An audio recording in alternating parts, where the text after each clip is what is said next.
स्वागत है आप सभी का आईटी एग्जाम की यूट्यूब चैनल पर। दोस्तों आज जो हमारी क्लास होने वाली है वर्कशॉप कैलकुलेशन साइंस की होने वाली है फर्स्ट ईयर वालों के लिए। दोस्तों जो हमारा चैप्टर चल रहा है वो चल रहा है हमारा कार्य शक्ति और ऊर्जा। जो पिछली क्लास हुई है दोस्तों मैंने आपको बेसिक पॉइंट करवाए हैं कार्य शक्ति और ऊर्जा के बारे में, मैंने आपको बेसिक नॉलेज दी थी जो पिछली क्लास हुई थी। ठीक है, जो आज की क्लास होने वाली है इसमें न्यूमेरिकल और जितने भी क्वेश्चन आपके ऑब्जेक्टिव बनते हैं एग्जाम में इंपॉर्टेंट वो इस क्लास में हम आज डिस्कस करने वाले हैं। कुछ न्यूमेरिकल्स होंगे और बाद में ऑब्जेक्टिव क्वेश्चन होंगे थियोरेटिकल जो आपके एग्जाम के लिए बहुत इंपॉर्टेंट होने वाले हैं दोस्तों। ठीक है, तो इस क्लास को पूरा देखिए, आपको एग्जाम में बहुत ही हेल्प मिलेगी क्योंकि बहुत ही इंपॉर्टेंट चैप्टर है आपका कार्य शक्ति और ऊर्जा। ठीक है, एग्जाम में अक्सर क्वेश्चन बनते हैं और न्यूमेरिकल भी इसी चैप्टर के आपके पूछे जाते हैं। ठीक, तो इस क्लास को पूरा देखिए, अच्छे से आपको समझ में आएगा आपको किस टाइप से आपको न्यूमेरिकल करने हैं, किस टाइप से आपको फॉर्मूलेज याद करने हैं। ठीक है, थ्योरेटिकल क्वेश्चन आपके किस टाइप से आएंगे तो सब इस क्लास में आपको बताने वाला हूँ।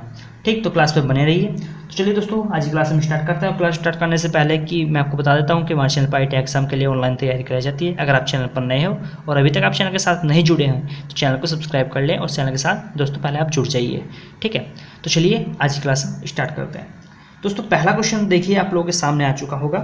देखिए क्या कहता है पहला क्वेश्चन, आपकी स्क्रीन पर लग चुका है पहला क्वेश्चन। तो देखिए कि 10 किलोग्राम मीटर कार्य करने के लिए 1 किलोग्राम बल का प्रयोग किया जाता है तो विस्थापन ज्ञात करें। बड़े ही आसान क्वेश्चन है। ठीक है, टाइम और कार्य का इसमें फॉर्मूला लगेगा, मैंने आपको बताया है कार्य बराबर क्या होता है। चलिए क्वेश्चन फिर से रिपीट कर देता हूँ कि 10 किलोग्राम मीटर कार्य करने के लिए 1 किलोग्राम बल का प्रयोग किया जाता है तो विस्थापन ज्ञात करो। तो दोस्तों सबसे पहले आपको फॉर्मूला पता होना चाहिए। किसी भी न्यूमेरिकल को सोल्व करने के लिए आपको सबसे पहले क्या पता होना चाहिए, फॉर्मूलाज। तो देखिए इसमें पूछा कि देखिए क्या है, विस्थापन पूछा है। तो देखिए कार्य पे आपको दिया गया है, ठीक है, और द्रव्यमान भी आपको दिया गया है।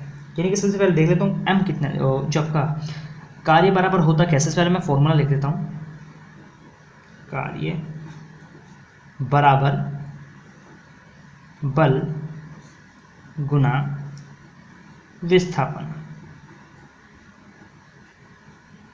ये फॉर्मूला होता है दोस्तों आपका। अब आपको बात करते हैं आपको दिया क्या क्या चीज़ें। देखिए आपको कार्य कितना दिया गया है मीटर में, आपको कार्य दिया गया है 10 किलोग्राम। ठीक है, जो बल है वह कितना लग रहा है, चलिए आपको बताना है। बल आपको दे रखा है 1 किलोग्राम का, 1 किलोग्राम बल भी लग रहा है, लेकिन पूछा किस कौन सी वैल्यू आपकी, विस्थापन पूछा है।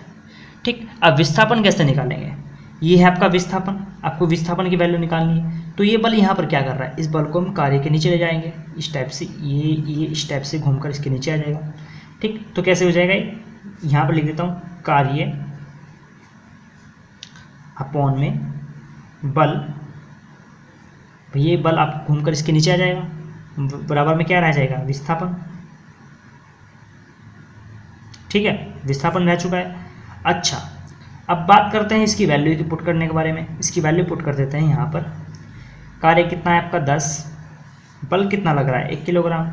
ठीक है, जब 10 को 1 से भाग दोगे तो कितना आएगा आपका 10, तो राइट आंसर क्या होगा आपका 10, आपका यहाँ पर राइट आंसर हो जाएगा। इनके विस्थापन कितना बनेगा आपका, विस्थापन बनेगा आपका यहाँ पर 10। ठीक है भैया, जब 1 से किसी की चीज़ को डिवाइड करो तो नहीं इतना ही आएगा।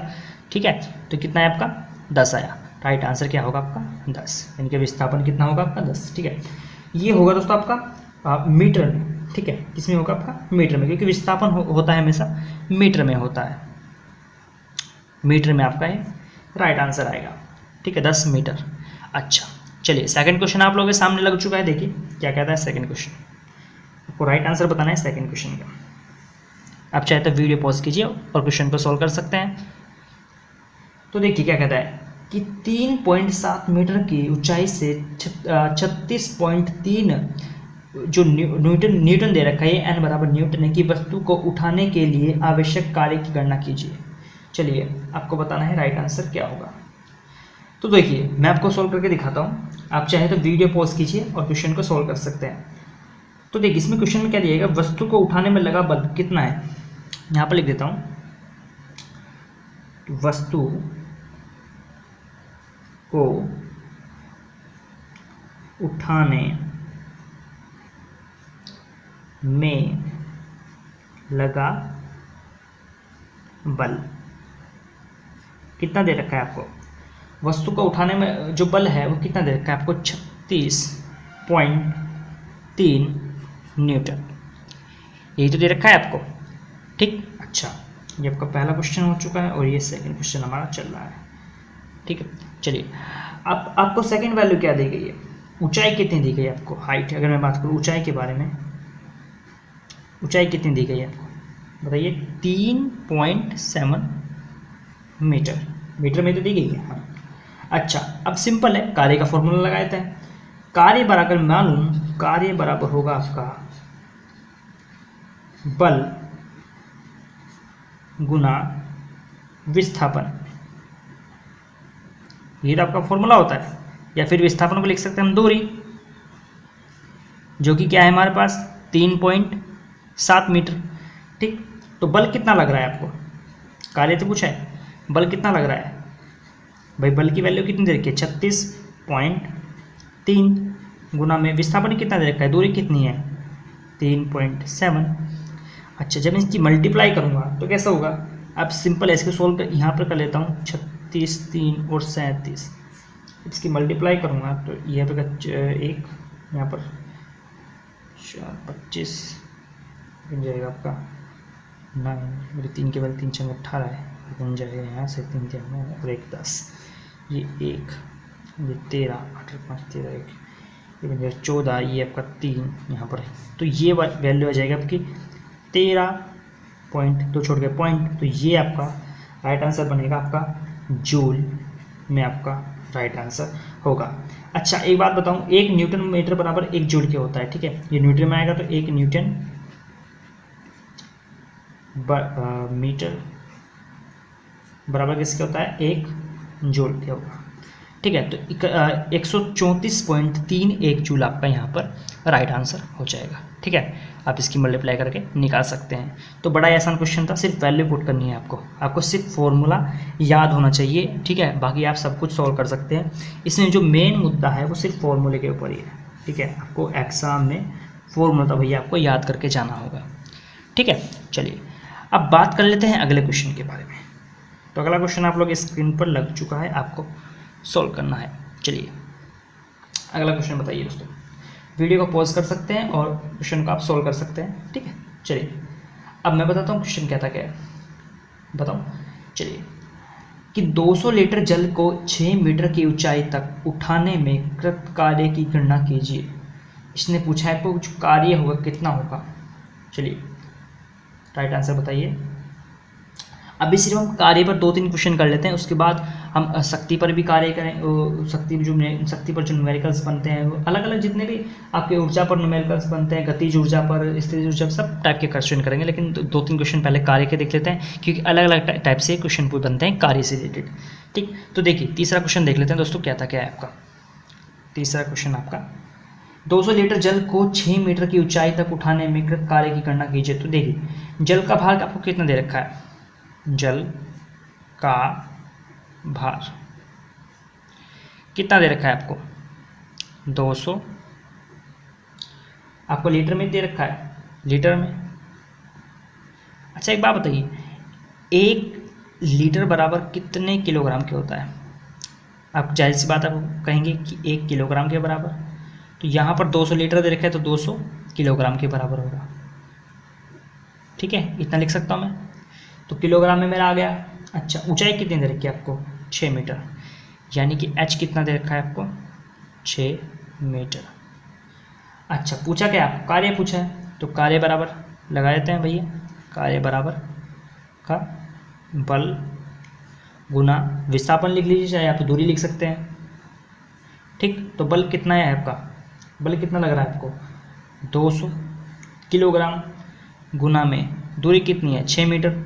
अब निकाल देंगे, 2 6 के 12, तो 1200 किलोग्राम मीटर आपका राइट आंसर हो जाएगा। यहाँ पर राइट आंसर क्या हो जाएगा, 1200 किलोग्राम मीटर आपका राइट आंसर दोस्तों हो जाएगा, ठीक है। इतना आपको समझ में आ गया होगा। अच्छा, दोस्तों बढ़ते हैं अब अगले क्वेश्चन की ओर। तो देखते हैं अगला क्वेश्चन आप लोगों का क्या कहता है। तो अगला क्वेश्चन आप लोगों के सामने इस प्रकार आ चुका है कि 5 किलोग्राम का द्रव्यमान धरातल से 30 मीटर की ऊंचाई पर रखा गया है। बॉडी की स्थितिज ऊर्जा जूल में बताइए आप क्या होगी। चलिए, राइट आंसर बताना है आपको क्या होगा। 4 ऑप्शन आपके सामने आ चुके हैं, आपको यहाँ पर बताना है राइट आंसर क्या होगा। चलिए मैं सोल्व करके आपको बताऊँ क्या होगा। देखिए सबसे पहले मैं बात कर लेता हूँ इसमें पूछा क्या है। आपको पूछा है इसमें स्थितिज ऊर्जा कितनी होगी। स्थितिज ऊर्जा का फॉर्मूला मैंने आपको बताया होगा, क्या होता है स्थितिज ऊर्जा का फॉर्मूला।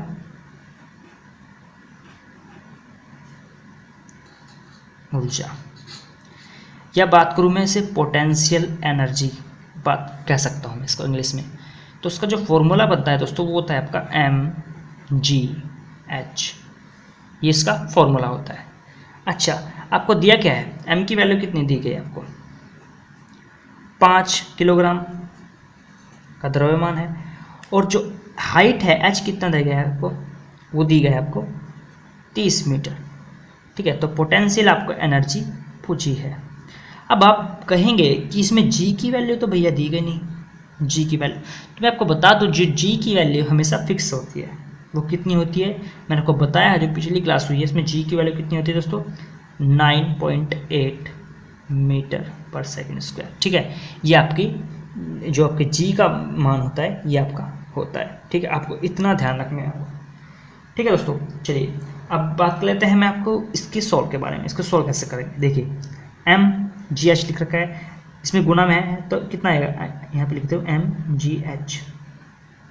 m की वैल्यू कितनी है 5 गुना g की वैल्यू मैं कितने लेता हूँ 9.8, h कितना है आपका 30 मीटर।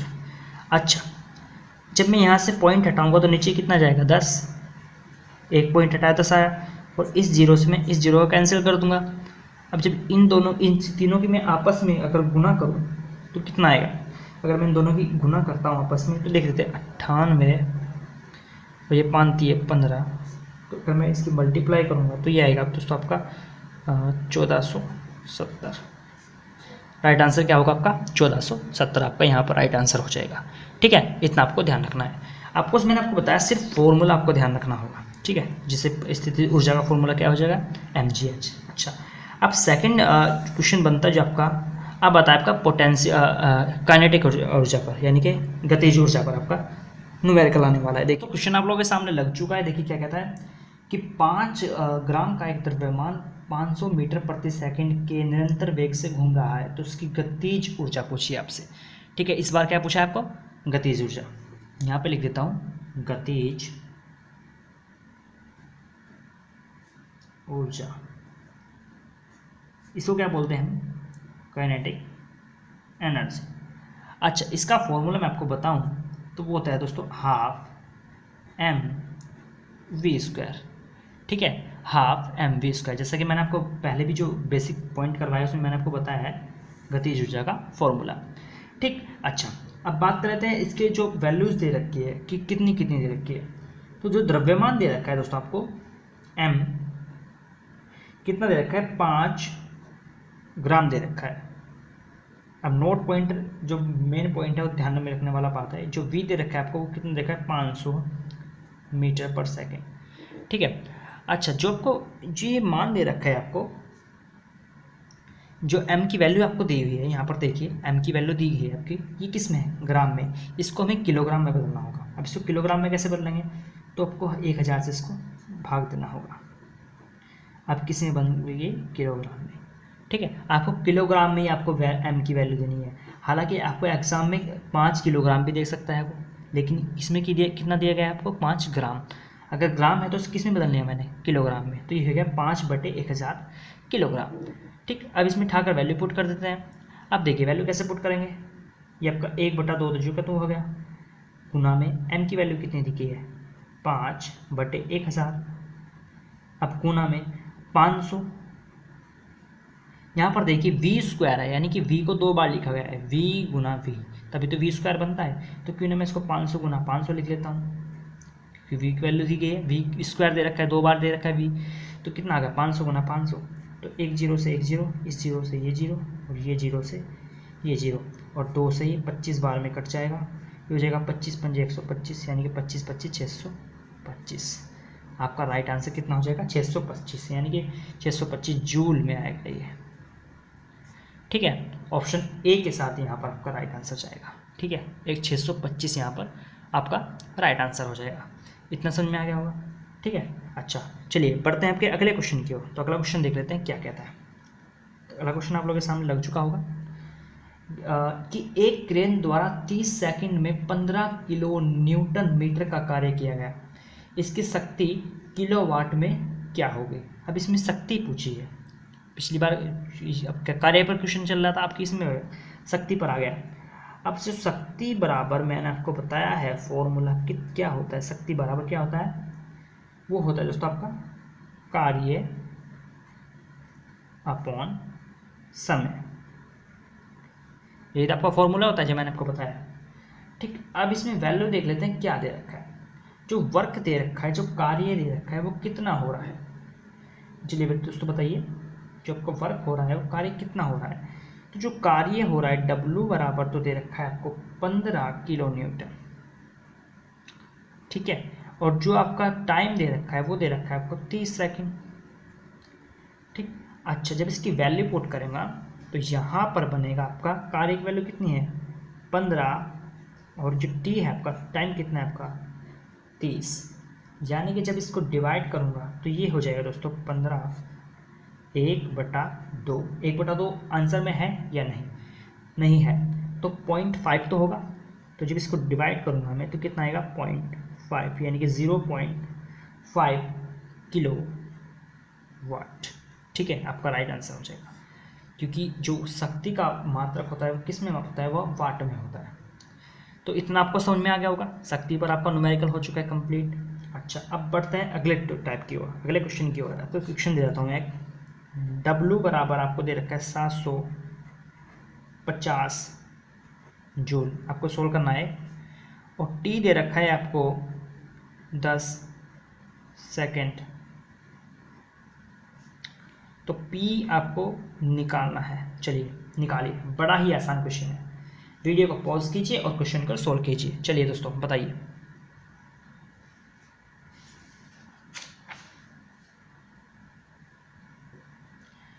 चलिए दोस्तों राइट आंसर बताइए क्या होगा, सोल्व कर दिया होगा। चलिए अब मैं आपको बताता हूँ क्या पूछा है इसमें, P पूछा है, तो यानी कि शक्ति। तो अपने अभी तो किया, कितना होगा W कितना है आपका 750 अपॉन में टाइम कितना है 10, जब इसको डिवाइड करेंगे कितना आएगा 75, आपका राइट आंसर हो जाएगा, ठीक। बड़ा ही आसान क्वेश्चन था। चलिए अब बढ़ते हैं आपके अगले क्वेश्चन की ओर। तो अगला क्वेश्चन आप लोगों के सामने स्क्रीन पर लग चुका है, देखिए क्या कहता है कि 50 ग्राम की बुलेट 1000 मीटर पर सेकंड के वेग से चल रही है और इसकी गतिज ऊर्जा आपको पूछी है, यानी कि काइनेटिक एनर्जी आपको पूछी है। दोस्तों ये जो काइनेटिक एनर्जी होती है ये इस पर न्यूमेरिकल बनते हैं, और जो उसके सूत्र होता है इस बहुत ही इंपॉर्टेंट होता है आपका पोटेंशियल एनर्जी और काइनेटिक एनर्जी, ठीक है। इस पर आपका एग्जामिनर न्यूमेरिकल भी पूछता है और ये सूत्र भी पूछता है, तो इसलिए इनको हल्के में मत लीजिए। बहुत ही अच्छा क्वेश्चन है, यहाँ से आपके न्यूमेरिकल ज़्यादातर इसी चैप्टर जो आपके न्यूमेरिकल होते हैं एग्जाम में इसी चैप्टर से आपके बनते हैं, ठीक। चलिए तो मैं बता दूं आपको, जो 50 ग्राम की बुलेट है यानी कि M कितना दिया गया है, आपको फिर नोट करने वाली बात है, 50 ग्राम दिया गया है आपको दिया, वेग कितना दिया गया आपको 1000 मीटर पर सेकेंड। अब आपसे गतिज ऊर्जा पूछिए, तो फॉर्मूला हम लगाते हैं 12mv²। अच्छा जो 50 ग्राम है इसको मैं अगर मैं किलोग्राम में करूँ तो कितना होगा 50 पॉइंट में 1000, ठीक। आप चाहे तो 1 0 से 1 0 काट सकते हैं, तो कितना हो जाएगा 5/100 किलोग्राम। अच्छा अब इसमें वैल्यू पुट कर देते हैं, हाफ ये हो जाएगा दोस्तों आपका 5/100 गुना में 1000 गुना में 1000, ठीक है। इतना आपको समझ में आ गया। अच्छा अब इसकी डिवाइड कर देते हैं, इससे ये कैंसिल, इससे ये कैंसिल हो जाएगा। अब 2 पंजे 10, 5 5 25, तो यहाँ पर जो राइट आंसर बनेगा आपको 25,000 आपका राइट आंसर बनेगा जूल में। क्या राइट आंसर बनेगा 25,000 राइट आंसर बन जाएगा, ठीक है। इतना आपको समझ में आ गया होगा। मैंने 0 से 0 कट कर दिया और 2 से 10 को काट दिया 5 बार में, तो कितना बनेगा आपका 25,000 जूल, यानी कि काइनेटिक एनर्जी मेरी कितनी आएगी जूल आ जाएगी। ठीक है, चलिए इतना आपको समझ में आ गया होगा। फॉर्मूला आपको हमेशा ध्यान रखना है, फॉर्मूले का आपको मैंने बताया, फॉर्मूले का आपको ध्यान रखना है। काइनेटिक एनर्जी का कितना होगा, हाफ mv², और पोटेंशियल एनर्जी का अगर मैं पूछूँ तो कितनी होती है, mgh। सिर्फ पहले अगर आपको न्यूमेरिकल सोल्व करना है तो अगर आपको सूत्र याद है तो आप बड़ी आसानी से आप न्यूमेरिकल को सोल्व कर सकते हैं। ठीक है, क्योंकि बड़ा ही आसान क्वेश्चन बनता है। अच्छा, एक क्वेश्चन और फिर से आपके सामने देखिए कि एक वस्तु 10 सेकंड में 80 जूल कार्य करती है तो इसकी शक्ति क्या होगी। फिर से शक्ति पर आपको न्यूमेरिकल आ चुका है, शक्ति बतानी है आपको कितनी होगी, P पूछा है। चलिए, वस्तु जो है 10 सेकंड में 80 जूल कार्य करती है, तो क्वेश्चन सिर्फ आसान क्वेश्चन है, कार्य कितना हो रहा है 80, टाइम कितना दिया गया है 10, तो 10 × 80 तो कितने आ जाएगा 8 वाट। आपका यहाँ पर राइट आंसर बन जाएगा 8 वाट। ठीक है, चलिए अब बढ़ते हैं दोस्तों अगले क्वेश्चन की ओर। तो अगला क्वेश्चन देख लेते हैं आपका क्या कहता है। तो अगला क्वेश्चन आप लोगों के सामने इस प्रकार है कि 1500 किलो के भार वाली मशीन के भागों को लिफ्ट में द्वारा 20 मीटर ऊंचाई तक स्थानांतरित किया जाता है, तो इस पूरी प्रक्रिया में कार्य कितना होगा। चलिए आपको बताना है राइट आंसर क्या होगा, लेकिन इससे पहले चलिए सबसे पहले इसको ही सोल्व कर लेते हैं। चलिए आप चाहे तो वीडियो पॉज कीजिए और क्वेश्चन को सोल्व कीजिए। चलिए, इसमें पूछा है कार्य के बारे में पूछा गया है, तो देखिए कार्य आपको क्या देगा, आपने m की वैल्यू कितनी दी गई, यहाँ पे लिखता हूँ m की वैल्यू कितनी दी गई दोस्तों 1500 किलोग्राम, हाइट कितनी है 20 मीटर। ठीक, और जो g की मान दे रखा है, g का मान कितना दे रखा है इसमें g का मान दिया गया है। अगर g का मान ना दिया है तो मैंने आपको बताया 9.8 आपको लेना होगा। ठीक है, मीटर पर सेकंड स्क्वायर अगर आपको अगर नहीं दिया गया है, लेकिन इसमें कि जी की वैल्यू आपको दी गई है मीटर पर सेकंड स्क्वायर। ठीक है, अब सोल्व कैसे करेंगे, तो कार्य बराबर में मान सकता हूँ W बराबर में मान सकता हूँ mgh, ये भी तो आपका कार्य ये हो रहा है दोस्तों एक किस्म से, तो वैल्यू पुट कर देता हूँ यहाँ पर डायरेक्टली। तो ये होगा दोस्तों आपका 1500 गुना में 20, और h कितना है आपका, g की वैल्यू कितनी है यहाँ पर लिखता हूँ 10। ठीक है, आपस में गुना कर दीजिए, कितना जाएगा 15 दूनी 30, यानी कि 30 लाख, ये आएगा 3 लाख जूल। ठीक है, ये आपका राइट आंसर बन जाएगा। ठीक है, एक किस्म से आपको पूछा गया था, इसमें कार्य तो पूछा था, तो कार्य बराबर में लगा तो mgh, यानी कि एक किस्म से ऊर्जा पूछी है इसमें। अगर मैं बात करूँ तो गतिज ऊर्जा के बारे में, तो एक किस्म का कार्य ही हो रहा है। ठीक है, तो यहाँ पे लगा सकता हूँ W का फॉर्मूला लगा सकता हूँ मैं mgh। ठीक है, इसी प्रकार का क्वेश्चन आप आगा है, अगले वाला क्वेश्चन ऐसा ही है। चलिए आपको बताना है राइट आंसर क्या होगा। अगला क्वेश्चन आप लोगों के सामने आ चुका है, चलिए राइट आंसर बताइए क्या होगा। इसी टाइप का क्वेश्चन है कि जब कोई लोड 17.5 किलोग्राम का हो और उसे 5 मीटर उठाया जाए तो किए गए कार्य को जूल में ज्ञात कीजिए। जूल में पूछा है कार्य। चलिए आपको फिर से वही जो पोटेंशियल एनर्जी वाला फॉर्मूला आपको लगाना होगा mgh वाला। चलिए, पोटेंशियल एनर्जी आपको पूछा है क्योंकि वह भी जूल में होती है और ये भी जूल में होता है, और कार्य का मात्रक भी क्या होता है दोस्तों आपका जूल में होता है, तो इसलिए हम इसको पोटेंशियल एनर्जी में, क्योंकि हमें वैल्यू वही दे रखी है जो हमें पोटेंशियल एनर्जी में लगानी होती है। ठीक है, देखिए वैल्यू मैं आपको दिखाता हूँ दोबारा से, वैल्यू किस किस की दे रखी है। m की वैल्यू कितनी दी गई है आपको, यहाँ पर देखिए m की वैल्यू कितनी दी गई है 17.5 किलोग्राम। ठीक, और h कितना दिया गया है आपको 5, और g की मान इसमें दिया गया नहीं, तो g का मान क्या मान सकता हूँ मैं 9.8 मीटर पर सेकंड स्क्वायर। तो m दिया गया है, h दिया गया है, g दिया गया है, तो आप जाहिर सी बात निकाल सकते हो का पोटेंशियल एनर्जी का फॉर्मूला मैंने आपको बताया। यहाँ पर भी आपकी पोटेंशियल एनर्जी का ही फॉर्मूला लगाए, तो क्योंकि कार्य पूछ रहा है, जूल में पूछ रहा है, तो जूल का देखिए कार्य का मात्रा भी क्या होता है जूल होता है, और इसका मतलब कितना जूल होता है, तो कार्य पूछ रहा है किस समझ से, तो पोटेंशियल एनर्जी कितनी थी मेरे पास mgh। तो mgh का जब फॉर्मूला लगाऊंगा तो कितनी वैल्यू हो जाएगी, ये जी की 17.5, जी की वैल्यू कितनी है 9.8 गुना में 5। ठीक है, यही तो फॉर्मूला लगाऊंगा भैया। ठीक है, जब इनके आपस में हम मल्टीप्लाई करेंगे तो कितना आएगा, ये आएगा आपका 857.5 जूल। तो ये आपका राइट आंसर बन जाएगा। ठीक है दोस्तों, तो ये थे कुछ न्यूमेरिकल जो मैंने आपको अब कराए। ठीक है, अब बात कर लेते हैं जो उसके ऑब्जेक्टिव क्वेश्चन बनते हैं एग्जाम में इम्पोर्टेंट, वो हम अब डिस्कस करने वाले हैं। देखिए अब आ चुका है आपका क्वेश्चन, ठीक है, ये ऑब्जेक्टिव क्वेश्चन है, आपको बताना है राइट आंसर अब इनके क्या क्या होंगे। ठीक है, चलिए पहला क्वेश्चन आप लोगों के सामने आ चुका है कि शक्ति पावर की इकाई क्या होती है। चलिए जो शक्ति होती है उसकी जो शक्ति होती है उसकी इकाई, उसकी पावर की जो होती है मात्रक क्या होता है, इकाई कौन सी होती है, चलिए बताइए दोस्तों। तो इसका मात्रक होता है वो तो है दोस्तों वाट, वाट में हम इसको लिखते हैं। शक्ति किसकी होती है, इकाई किसकी होती है, वाट की इकाई होती है। अच्छा अब बात करते हैं एसआई प्रणाली में ऊर्जा की इकाई क्या होती है। एसआई प्रणाली में ऊर्जा की इकाई क्या होती है, ऊर्जा की इकाई पूछा है। ऊर्जा की जैसे कि अभी निकाल के आए हैं किसकी, पोटेंशियल एनर्जी की निकाल के आए हैं, क्या होगी, जूल होगी दोस्तों, कितनी होगी, जूल होगी। ठीक, अच्छा अब क्वेश्चन बनता है 1 न्यूटन कितने डाइन के बराबर होता है। चलिए जो 1 न्यूटन होता है वो कितने डाइन के बराबर होता है, इंपॉर्टेंट क्वेश्चन है।